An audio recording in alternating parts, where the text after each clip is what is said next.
গল্প আকাশধুময় পর্ব ৫০। লেখিকা সিদ্ধাতুল মুমতাজ। আমির ইদানিং একদমই স্বপ্নার ফোন ধরছে না। আগে দিনে ৩-৪ বার ফোন করে মায়ের খোঁজ খবর নিত, এখন একবারও ফোন দেয় না। স্বপ্না একদিন আমিরকে বলেছিল, আমার একটা কথা রাখবি বাবা, তোর কাছে শেষ আবদার করতে পারিস? আমির বিরক্ত হয়ে বলেছিল, শেষ আবদার কী জিনিস মা? সব সময় শুধু শেষ শেষ বলবো না, ভালো লাগে না। স্বপ্না হেসে বলেছিলেন, আচ্ছা শুধু আবদার রাখবি? বিয়ে ছাড়া যে কোনো কিছু রাখবো। স্বপ্না হা হা করে হেসেছিলেন, তারপর আক্ষেপ করে বলেছিলেন, তোকে বিয়ে করানো ছাড়া আমার আর অন্য কোনো উদ্দেশ্য আছে বল? এটাই তো আমার একমাত্র ইচ্ছা। আমির দীর্ঘশ্বাস ফেলে বলেছিল, আচ্ছা বিয়ে করব, কিন্তু পাত্রী কই? কে বিয়ে করবে তোমার অতি ভদ্র ছেলেকে? আমার ছেলের জন্য বুঝি মেয়ের অভাব হবে? হাজার হাজার মেয়ে আছে, কিন্তু আমি চাই তুই আমার পছন্দে বিয়ে কর। তাই শুনি তোমার পছন্দের মেয়েকে? অষ্টরা মানে? আম্মু, তুমি কি আমার পাশের ফ্ল্যাটের অষ্টরার কথা বলছো? হ্যাঁ, আমার তো মেয়েটাকে খুব পছন্দ। আর ওর স্বপ্নের কথা শেষ করতে পারেননি, আমি সঙ্গে সঙ্গে ফোন কেটে দেয়। তারপর আরও অনেকবার স্বপ্না ছেলেকে ফোন করেছেন, আমির একবারও ধরেনি। অষ্টরার সাথেও স্বপ্নার কথা বলার সুযোগ হচ্ছে না। অষ্টরা স্বপ্নার কাছে হোয়াটসঅ্যাপ নম্বর চেয়েছিল, কিন্তু স্বপ্না তো হোয়াটসঅ্যাপ কি সেটাই বোঝেন না। একদিন চালাকি করে তিস্তার মোবাইল থেকে আমিরকে ফোন দিলেন স্বপ্না। তিস্তা সচরাচর আমিরকে কখনো ফোন দেয় না, তাই বলে এই না যে ওদের মধ্যে যোগাযোগ নেই। আসলে ওদের ফেসবুকে কথা হয়, আর যদি কখনো তিস্তা আমিরকে মোবাইলে ফোন করে তাহলে অবশ্যই কোনো গুরুত্বপূর্ণ কারণ থাকে। আমির তিস্তার ফোন পেয়ে চিন্তিত হয়ে পড়ে। তার ধারণা মায়ের কিছু হয়েছে। আমির চিন্তার উদ্বেগ নিয়ে ফোন ধরল। হ্যালো তিস্তা, আমি মা বলছি। আমির সাথে সাথে ফোন কেটে দিতে বোঝাচ্ছিল, তখন স্বপ্ন বললেন, ফোন রাখলে আমার মরা মুখ দেখবি। আমির বিরক্ত হয়ে কপালে হাত রাখলো। ওহ মা, কি হয়েছে বলো? ফোন ধরছিস না কেন? এমনি, অষ্টরকে বিয়ে করার কথা বলেছি তাই। এত রাগ কিসের তোর? মেয়েটা যে তোকে প্রচণ্ড ভালোবাসে সেটা তুই বুঝিস না? কিছু জিনিস বুঝেও না বোঝার ভান করে থাকতে হয়। ভালোর কিছু বুঝিস তুই? এখানে তুই বেইমান মেয়েটার মাঝে আটকে আসছিস তাই না? এর জন্যই বিয়েতে রাজি হচ্ছিস না? সবই বুঝি আমি। তোহা বেইমান না মা, আসলে ও আমার ভাগ্যেই ছিল না। আমার কপালটাই তো খারাপ। আমি চাই না এই খারাপ কপাল নিয়ে অন্য কারো জীবন ধ্বংস করতে। আমাকে আমার মতো থাকতে দাও না। আমি একা আছি, বেশ ভালোই আছি। তাছাড়া একটা খ্রিস্টান মেয়েকে আমি কেন বিয়ে করব? অষ্টর আমাকে বলেছে ও তোর জন্য মুসলিম হবে। একজন খ্রিস্টানকে বিয়ের মাধ্যমে মুসলিম বানানোর সোয়াব জানিস? তাছাড়া এটা চিন্তা কর, একটা মেয়ে কাউকে কত ভালোবাসলে ধর্ম পর্যন্ত ত্যাগ করতে রাজি হয়ে যায়। আমি কি ওকে বলেছি আমাকে ভালোবাসতে? ওর ভালোবাসা আমার জন্য ঝামেলা। এমনি থাকি হাজারটা সমস্যা নিয়ে, তার উপরে এই উটকো ঝামেলা আমার একদম ভাল লাগছে না। তুমি দয়া করে অষ্টরের বিষয়ে কথা বলার জন্য আমাকে আর কখনো ফোন করবে না। আমির কথা শেষ করে বৈদ্যুতিক গতিতে মোবাইলে ছুঁড়ে মারল। অষ্টরা তখন আমিরের দরজার সামনে দাঁড়িয়েছিল। সে ভারী মোবাইলের গতিবেগ এতটাই বেশি ছিল যে অষ্টরের কপালে আঘাত লাগে। গড় গড় করে রক্ত পড়া শুরু হয়। অষ্টরা ব্যথায় অজ্ঞান হয়ে যায়। নীলাভ আর ধোঁয়া নতুন বাসায় উঠেছে প্রায় 5 দিন। এই কয়দিন শুধু গোছগাছ করে সময় কেটেছে। সারা বাড়ি পরিষ্কার করা, ধোয়া মোছা, জিনিসপত্র গোছানো, হাজারটা ঝামেলা। অবশ্য নীলাব্র এসব কাজে ভীষণ পটু। সে সহজে সব ম্যানেজ করে ফেলতে পারে। সিলিং ফ্যান থেকে শুরু করে চুলা সেট করা, লাইট লাগানো, ফ্রিজ সেটিং, সব কিছুই নীলাব্র একা হাতে করেছে। কোনো কিছুতে মিস্ত্রি আনার দরকার হয়নি। এত কম সময় নীলাব্র এত এত ফার্নিচার কীভাবে জোগাড় করলো কে জানে। কিছু অবশ্য খন্দকার বাড়ি থেকে এসেছে। সোফা আর ডাইনিং টেবিল নীলাব্র নিজে কিনেছে। তোহার জন্য খুব সুন্দর একটা ড্রেসিং টেবিলও কিনেছে। তোহার বই পড়ার শখ আছে তাই বুক সেলফও কিনেছে। তাতে আবার রবীন্দ্রনাথ, হুমায়ুন, নজরুল, সাদাত হোসেন সব কালেকশন আছে। তোহা এ বিষয়ে জিজ্ঞেস করেছিল নীলাব্রকে। নীলাব্র বলেছে ধার করা। আজকাল ফার্নিচারও মানুষ ধার দেয়? তোহার জানা ছিল না। বাড়িওয়ালার বউ অহমিকা বেশ ভালো মহিলা। নীলাব্র যখন থাকে না উনি এসে তোহার সাথে গল্প করে যায়। নীলাব্র আসলে সালাম দিয়ে চলে যায়। কিছু রান্না করলে দুজনের জন্য নিয়েও আসে। দুদিন আগে তোহা বলেছিল ওর কাজের মেয়ে লাগবে। আজকে সকালে অহমিকা এক বৃদ্ধা মহিলাকে দিয়ে গেছে। উনি সব ধরনের কাজ পারে, খুব পরিষ্কার পরিচ্ছন্নভাবে কাপড় ধোয়, ঘর মোছে, আর কি লাগে। তোহা প্রথম প্রথম অহমিকা সম্বন্ধে কত কিছুই না ভেবেছিল। এখন মনে হচ্ছে মহিলা ভীষণ ভালো আর মিশুক। যদিও দেখতেও মনে হয় অহংকারী। অবশ্য তোহা সেলিব্রিটির বউ বলে হয়তো ওর সাথে এত ভালোভাবে মিশছে সবাই, না হলে বাড়িওয়ালার বউ আর ভাড়াটিয়ার বউয়ের সম্পর্কে এত ভালো হয় না। রাত তখন 8:30। তোহা ক্লান্ত শরীরে বিছানায় এলিয়ে দিল। উপরে তাকাতে দেখলো ফ্যানটা তুমুল গতিতে ঘুরছে। হালকা গটর গটর শব্দ হচ্ছে। তোর মনে হচ্ছে এখনই এটা খুলে পড়ে যাবে। নতুন বাসার নতুন ফ্যানের প্রবলেম এখানেই। সারাক্ষণ ভয় হতে থাকে ফ্যানটা না খুলে পড়ে যায়। নীলাব্র ঠিকঠাক ফ্যানটা লাগিয়েছে তো? এই ফ্যান যদি ঘুমের মধ্যে খুলে পড়ে তাহলে যার উপর পড়বে তার কাজ শেষ। তো চোখ বন্ধ করে কল্পনা করতে লাগলো, অনেক রক্ত, বিছানা ভাসা ভাসা, ফ্যান খুলে পড়ে গেছে। সে আর নীলাব্র দুজনে আহত। এমন অবস্থায় নীলাব্র ওয়াশরুম থেকে বের হলো। দেখলো তোহা বিছানায় শুয়ে আছে। সে তোহার উপরে শুয়ে গলায় মুখ গুছলো। তোহা চিৎকার করে উঠল। নীলাব্র মুখ চেপে ধরে বলল, কি? আমি তো। তোহা গোল গোল চোখে তাকিয়ে একটা স্বস্তির নিঃশ্বাস নিল। তারপর বলল, আমি ভেবেছি ফ্যান মানে মানে ভেবেছি ফ্যান খুলে আমার উপর পড়েছে। নীলাব্র এই কথা শুনে হাসতে হাসতে বলল, এত বোকা তো কেন তুমি? ফ্যান খুলে তোমার উপর কেন পড়বে? আজব। তোহা রেগে মেগে বলল, এই জিরাফের মতো 80 কেজি শরীর নিয়ে আমার মতো নিরীহ ফুলটুসির উপর শুয়ে থাকতো তোমার লজ্জা লাগে না? নীলাব্র খুশি হয়ে বলল, তার মানে স্বীকার করলে যে তুমি ফুলটুসি? তোর সরু চোখে তাকালো। নীলাব্র বলল, তাছাড়া লজ্জা কেন লাগবে?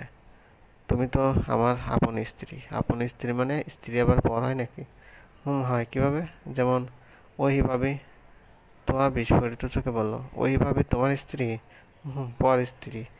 তোয়া কিছুক্ষণ চেয়ে থেকে বলল, ও। তারপর হেসে দিল। নীলাব্র হাসলো। তোয়া বলল, এখন বলো ডিনারে কি খাবে?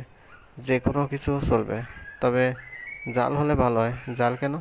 নীলাব্র বিড়বিড় করে বলল, কারণ ঝালের পরে তো মিষ্টি হবে, তাই না? তো নীলাব্রের বুকে ধাক্কা দিয়ে বলল, উফ আল্লাহ, তুমি কি এসব ছাড়া আর কিছু বোঝো না? নীলাব্র তোর হাত দুটো ধরে বলল, এখন কিন্তু পাশের রুমে আন্টি আঙ্কেল নেই, তাই তুমি এই এক্সকিউজ দিতে পারবে না যে সবাই শুনে ফেলবে। ও, তুমি কি তাহলে এই জন্য বাসা চেঞ্জ করেছো? ছি তোহা, আমাকে এমন মনে হয়?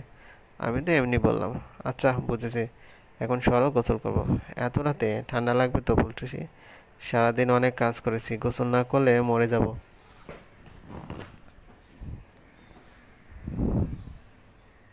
আচ্ছা যাও, গরম পানি দিয়ে করো।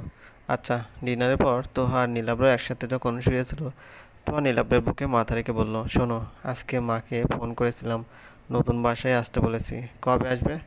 মা এখনো কিছু বলেনি। 2-1 দিনের মধ্যে হয়তো আসবে। তুহিনকে খুব মিস করছি। আচ্ছা, তুহিনকে কিছুদিনের জন্য এখানে এনে রাখলে কেমন হয়? ওর স্কুল আছে না? তো কি হয়েছে? আমাদের এখান থেকে স্কুলে যাবে, বেশি দূর না তো। তাহলে আনো, তোমার ইচ্ছা। এখন বলবো না। মা আর বাবা যখন আসবে তখন বলবো তুহিনকে রেখে যেতে। শুধু তুহিন কেন, সবাই থাকুক। বাবা কারো বাসায় থাকতে পারে না। গ্রামে যাওয়া নিয়ে কত ঝামেলা হতো। বাবা জীবনেও থাকবে না। তাহলে আন্টিকে বলো তুহিনকে নিয়ে থাকতে। আজব, মা যদি এখানে থাকে তাহলে বাবাকে বাসায় রান্না করে কে খাবে? ও আচ্ছা, কিন্তু তুহিন এখানে এসে একা থাকবে কই? ও কি রাতে একা ঘুমাতে পারবে? ও শুধু নিজের রুমে একা ঘুমাতে পারে, কিন্তু এখানে এসে তো একা ঘুমাতে চাইবে না মনে হয়। সমস্যা কি, আমাদের সাথে থাকবে? নীলাব্র ধুম করে উঠে বসলো। তুমি কি বোকা তোহা? তোমার আমার মাঝখানে একটা বাচ্চা শুয়ে থাকবে? তো অবাক হয়ে বলল, থাকলে কি হয়েছে? কি হয়েছে মানে? এখানে 3 জনের জায়গা হবে। কেন হবে না? এখন তো আমরা দৈর্ঘ্য বরাবরই শুই। তুহিন হাসলে, বুঝতো বরাবর শুভ, জায়গা হয়ে যাবে। ওইভাবে শুতে গেলে আমি বিছানায় আটবো না। আমার পা অর্ধেক বের হবে থাকবে। ঘুমাবো কিভাবে আমি? এত সমস্যা থাকলে তুমি অন্য রুমে চলে যাও। মানে তুহিন যতদিন থাকবে ততদিন তুমি আমি আলাদা থাকবো। থাকলে কি হয়েছে? মাত্র 1 সপ্তাহের ব্যাপার। 1 সপ্তাহ তোমার কাছে মাত্র মনে হয়? আচ্ছা, তুমি যখন 1 সপ্তাহের জন্য মুন্সিগঞ্জ ঘুরতে যাও, আমি কি তখন কিছু বলি? তুমি জানো আমি ঘুরতে যাই না, কাজে যাই। আর তুমিও জানো তুহিন আমার ভাই। বিয়ের আগে সারাক্ষণ আমি ওর সাথে থাকতাম। এখন মাত্র কয়েকদিনের জন্য নিজের কাছে রাখতে চাইছি, আর তুমি সেটা দিচ্ছ না। আমি তো একবারও নিষেধ করিনি। আমি শুধু এটা চাই না যে কোনো কারণে আমাদের মধ্যে গ্যাপ তৈরি হোক। তোয়া তাচ্ছিল্য হাসিতে বলল, তুহিন খুব জলদি ঘুমিয়ে যায় নীলাব্র, তোমার কাজে অসুবিধা হবে না। তুমি যেটা চাও সেটা পেলেই তো হলো, তাই না? নীলাব্র তোহার উত্তরে নির্বাক হয়ে গেল। তোয়া উঠে দৌড়ে বারান্দায় চলে গেল। নীলাব্র উঁচু গলায় বলল, তোয়া শোনো, আমি কিন্তু এটা মিন করিনি। তোয়া বারান্দায় দাঁড়িয়ে জানালার গ্রিল ধরে কেঁদে ফেলল। সে জানে না তার কান্না কেন আসছে। নীলাব্র এসে তোয়ার পিছনে দাঁড়ালো। তোয়া আর চোখে তাকাতে নীলাব্র কান ধরল। তোয়া মুখ ঘুরিয়ে নিল। নীলাব্র নিচু গলায় বলল, সরি। তোয়া জবাব দিল না। নীলাব্র তোয়ার সামনে দাঁড়িয়ে বলল, আচ্ছা তুহিন আমাদের মাঝখানেই থাকবে, খুশি? তোয়া তারপরও কিছু বলল না। নীলাব্রই আবার বলল, ঠিক আছে, আমি অন্য রুমে গিয়েই থাকবো। তোয়া চুপ, তাও চুপ। নীলাব্র বলল, প্রয়োজন হলে বারান্দাতেও থাকতে রাজি। তোয়া এবার কঠিন চোখে তাকালো। নীলাব্র বলল, আচ্ছা ঠিক আছে, সব বাদ। বাথরুমে কার্পেট বিছিয়ে থাকবো। এবার খুশি? তোয়া এক কথার পর না হেসে পারল না। নীলাব্র তোয়াকে জড়িয়ে ধরে বলল, আমার ভালোবাসি ফুলটুসি। তোয়া দুষ্টু গলায় বলল, তাই? কবে থেকে? নীলাব্র মুচকে এসে বলল, যেদিন কাঁদতে কাঁদতে জড়িয়ে ধরেছিলে সেদিন থেকে। বাধা পড়েছ? আষ্টে পৃষ্ঠে জড়িয়ে গেছে। তোয়া হেসে দিল। নীলাব্র তোয়াকে কোলে নিয়ে বলল, তুমি জানো তোমার শরীরের সুবাস কত মারাত্মক? এই সুবাসে আমি ডুবে মরতে চাই। তোয়া, মরতে চাও? হ্যাঁ চাই। এটা যদি আত্মহত্যা হয়, আর আত্মহত্যা যদি মহাপাপ হয়, আমি সেই মহাপাপ নির্দ্বিধায় করতে চাই। তোয়া খিলখিল করে এসে দিল, এই ছেলে সত্যি পাগল। নতুন বাসায় ওঠার পর থেকে তোয়ার জন্য কাজই শেষ হয়ে যায়। সারাক্ষণ এটা ওটা পরিষ্কার করতে করতে এই দিন চলে যায়। এই জায়গা পরিষ্কার করলে মনে হয় ওই জায়গা নোংরা, ওই জায়গা পরিষ্কার করলে মনে হয় আরেক জায়গা নোংরা। এভাবে সারাদিন কাজ চলতেই থাকে। প্রতিদিনের মতো আজকে সকালেও তোহা কাজ করছিল। হঠাৎ কলিং বেল বাজলো। তোহা দরজা খুলতেই দেখলো মৌমি। তোহা চোখ বড় করে বলল, কিরে তুই? এতদিন পর আসার সময় হলো? মৌমি নিচু গলায় বলল, আমার তো সময় থাকেই, তুই তো দাওয়াত দিস না, তাই আজকে বেহায়ের মতো নিজেই চলে আসলাম। বিয়ে হলে বেস্ট ফ্রেন্ড পর হয়ে যায়, এই কথা আগে শুনতেও শুনতাম, আজ বুঝলাম, তাই না? বেস্ট ফ্রেন্ডের বাসায় আসতে আবার দাওয়াতও লাগে? ঝাঁটাটা দিয়ে এমন বাড়ি মারবো না, তোর ফর্মালিটি বের হবে তখন। বেশি প্যাক প্যাক না করে ঘরে আয়। মমি ঘরে ঢুকলো। তো আর দরজা লাগিয়ে মমির কাঁধ জড়িয়ে ধরে বলল, সারাদিন আমি বাসায় একা থাকি, তুই মাঝে মাঝে এসে সারপ্রাইজ দিলেও তো পারিস। এমনিতেও আজকে তোকে আমি সারপ্রাইজই দিতে এসেছি। তোমার চোখের দৃষ্টি উজ্জ্বল করে বলল, তাই? কি সারপ্রাইজ? আগে বল, শুনলে তুই রাগ করবি না তো? আমাদের সম্পর্ক আগের মতোই থাকবে তো? তোমার মুখ অন্ধকার হয়ে গেল, চোখের উজ্জ্বল দৃষ্টিও নিভে গেল। তার মনে হচ্ছে মমি খুব সিরিয়াস কিছু বলবে। তোহা বলল, আচ্ছা বল, আগে চা বানিয়ে আন, চা খেতে খেতে বলবো। আর চা যেন ঠান্ডা থাকে। ঠান্ডা থাকে না? কারণ আজকে আমি যা বলতে চলেছি তা শোনার পর তুই গরম চা আমার মুখে ছুঁড়ে মারতে পারিস। সেই রিস্ক নিতে চাইছি না। ঠান্ডা চা মুখে মারলে খুব বেশি ক্ষতি হবে না। তো অবাক হয়ে চেয়ে রইল। মমি মৃদু হেসে তোহার বেডরুমে চলে গেল। তোহা চা আনলো না, 2 গ্লাস ঠান্ডা শরবত আনলো। মমি বলল, ঠান্ডা এনেছিস? ভালো হয়েছে। কথাটা শোনার পর হয়তো তোর মাথা গরম হয়ে যাবে, তখন ঠান্ডা খেয়ে মাথা ঠান্ডা করতে পারবি। উফ মৌ, তুই বল তো, টেনশনে আমার হাত পা কাঁপছে। আগে বস। তো মমির বরাবর চেয়ার টেনে বসলো। টেনশনে আর উত্তেজনায় আসলে ওর ডান পা কাঁপছে। মম্মি গ্লাসে চুমুক দিয়ে বলল, আমি প্রেমে পড়েছি। তো বিস্মিত চোখে তাকালো, তারপর এসে বলল, এটা তো খুব ভালো খবর। ভালো খবর এটুকুই, কিন্তু কার প্রেমে পড়েছি সেটা জানলে? তোয়া কথার মাঝখানে প্রশ্ন করলো, কার প্রেমে? নীলাব্র পাটোয়ারি। তোয়া বিস্ফোরিত চোখে তাকালো। তার ধারণা মম্মি মজা করছে। মম্মি গ্লাস দিয়ে নিজের মুখটা ঢেকে ভয়ে ভয়ে বলল, এটা কিন্তু আজকের কথা না, আমার প্রথম দিন থেকে ওনাকে ভালো লাগে। তোকে বলতে চেয়েছিলাম, বলা হয়নি। তার আগেই তুই গ্রামে চলে গিয়েছিলি, আর গ্রাম থেকে আসার পর তো তোদের বিয়েই হয়ে গেল। এখন অবশ্য ওনার প্রতি আমার সেই ফিলিংস নেই। যেদিন থেকে জানতে পেরেছি উনি তোকে ভালোবাসে, সেদিন থেকে মনের সব আবেগ দমিয়ে ফেলেছি। কিন্তু আজ মনে হলো তোকে জানানোর দরকার, না হলে বেইমানি হয়ে যাবে। I am sorry Toha. বেইমানি কেন হবে? এখানে তোর তো কোনো দোষ নেই, আর আমাদের বিয়েটাও অ্যাক্সিডেন্টে হয়েছে। বরং আমার উচিত তোকে সরি বলা। আমি শুধু এই কারণে সরি বলতে আসিনি, এটা ছাড়াও আর একটা গুরুতর অপরাধ করেছি। সেজন্য হয়তো পায়ে ধরে কাঁদলেও তুই আমায় মাফ করবি না। কী অপরাধ আগে শুনি? মমি মাথা নিচু করে বলল, শুভাকাঙ্ক্ষীর নামে তোর কাছে মাঝে মাঝে যে চিঠি আসতো সেটা আমি পাঠাতাম। তোহা যেন আকাশ থেকে পড়লো। বিস্ময়ের চাপে ওর ঠোঁট ফাঁক হয়ে গেল। অবাক হয়ে জানতে চাইল সে, তুই চিঠি পাঠাতি? মমি ধীরে মাথা উপর নিচ করলো। তোহা বলল, এমন কেন করলি মৌ? জানি না কেন করেছি, শুধু ইচ্ছে করতো তোদের মধ্যে ঝগড়া লাগাতে। আমার ভালো লাগতো, কিন্তু যা করেছি অন্যায় করেছি, তাই ক্ষমা চাইতে আসলাম, পারলে মাফ করে দিস। মম্মি কথা শেষ করে উঠে চলে যেতে চাইল। তোহা বলল, মৌ শোন, বল, এই কথা এতদিন কেন বলিসনি? আজকেই কেন বলতে আসনি? তুই যদি নিজে থেকে স্বীকার না করতি, আমি তো কখনো জানতে পারতাম না। কি বুঝে স্বীকার করলি? আর তুই এ বাসার ঠিকানাই বা কোথায় পেলি? আমি তো বলিনি। মমি চুপ হয়ে গেল। মনে মনে সে অপ্রস্তুত।